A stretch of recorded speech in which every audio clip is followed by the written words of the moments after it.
সত্যিকার ভালো স্ত্রীর জীবনের সবচাইতে দামি সম্পদের নাম হচ্ছে তার স্বামী। মাকে, বাবাকে, পরিবারকে সবকিছু ছেড়ে ওই স্বামী নামক শব্দটাকে খুশি করার জন্য সবকিছু ছেড়ে অচেনা এক পরিবারের মধ্যে চলে আসে। সুবহানাল্লাহ। আসে তো আসে, খুব অবাক লাগে, এবার মানাইও নেই, একদম ম্যাচিং হয়ে যায়। যেখানে যাই সেই রকম একটা মেন্টালিটি আল্লাহ পাক তাদেরকে দান করেছেন ম্যাচিং হয়ে যাওয়ার জন্য। একজন সত্যিকার ভালো বউ তার জীবনের সবচেয়ে বড় নিয়ামত মনে করে দুনিয়ার তার স্বামীকে।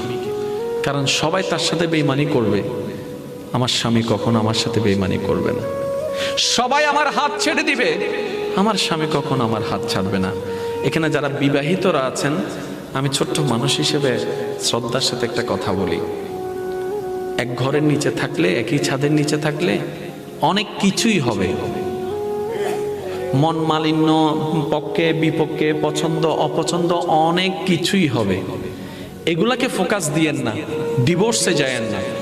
কারণ ডিভোর্স করে যেখানে যাবেন সেখানে যে মহাসুখ পাবেন এরকম কোনো গ্যারান্টি নাই। যেখানে আছেন থাকুন, আল্লাহর রহমতের আশা করুন।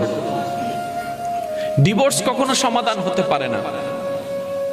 স্বামীর কাজ হচ্ছে স্ত্রীদেরকে মায়া প্রদর্শন করা, মহাব্বত প্রদর্শন করা, কেয়ারিং পছন্দ করা, কেয়ারিং প্রদর্শন করা। আর স্ত্রীদের কাজ হচ্ছে স্বামীদেরকে ভক্তি করা, শ্রদ্ধা করা, সম্মান করা। দুইজনের পক্ষ থেকে যখন এই ইসলামের নিয়ম দুইটা চলে আসবে, অশান্তির সংসার অশান্তির হয়ে যাবে। সুবহানাল্লাহ।